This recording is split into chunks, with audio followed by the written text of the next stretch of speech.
ያልኩሽ እኔ ነኝ። ገባሽ? ነግሬሽ ነበር እኮ ነግሬሽ ነበር።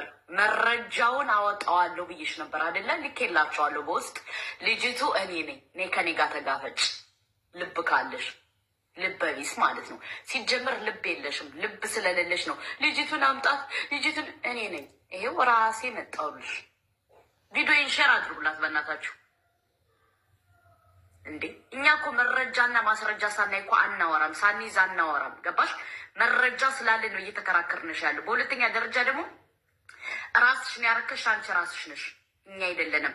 ተይ አቆሚ፣ ከሀይሚ ህይወት ውጭ ብለንሽ ነበር። ገባሽ? አልወጣም አልሽ። ግዴታ መረጃ እንድንልክለት አረግሽን፣ ላክነለት። አለቀ ደቀቀ። ልጅቱ ትምጣ እንደዚህ ትበል አትበይ፣ አትንበድበጅ። ምክንያቱም የለመደ ልማድ ያሰርቃል። ከማድ ይላል ያገሬ ሰው። የራስሽ ማለት በቃ አላቅም። ራስሽ ነው ያረከሽው፣ ማንም አይደለም ያረከሰሽ። በሁለተኛ ደረጃ ደግሞ ሴት ልጅ ነው ላልሽው። ሴት ልጅ ብትሆኝማ እንደዚህ አታረጊም ነበር። ሴት ልጅ ብትሆኝ ትዳር ካለው ቀለበት ካሰረ ወንድ ጋር አትገናኝም ነበር። ገባሽ? ኪኒና እኔ በጣም ያናደደች ምን እንደሆነ ታውቃላችሁ? የእንቅልፍ ኪኒንግ እንትን ብላ ነው ፎቶ የቀረጸችው። ገባችሁ? ስለዚህ ልጅቱ እኔ ነኝ። የትም አትሂጂ፣ ነይ ከኔ ጋር ደውዪልኝ፣ ስልኬን ታውቂያለሽ። አለቀ ደቀቀ። ያንቺን የራስሽን መረጃ ራሴ በዋትሳፕ ልክልሻለሁ ከፈለግሽ ነቅለሽ እንድትሄጅ ማለት ነው። እና በሀይሚና በብሩኬ የሚመጣ ሰው በአይኔ በብረቱ የመጣ ሰው ነው ብዬሽ ነበር እኮ። አስቀምጭልሻለሁ ቴክስት።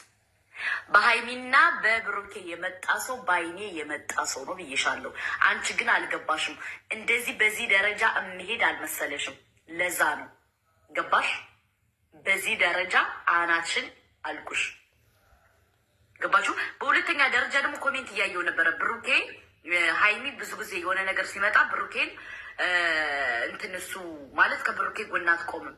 እናንተ ብትሆኑ እስኪ እናንተ ማለት ፍቅረኛዬ ነው ባሌ ነው ብላችሁ ቀለበት አስራችሁ ምን ብላችሁ ሌላ ሴት መታ አረገዝኩ ብትላችሁ ትወዳላችሁ? ከእናንተ የማትወዱትን ነገር ለሰው አትመኙ። ገባችሁ?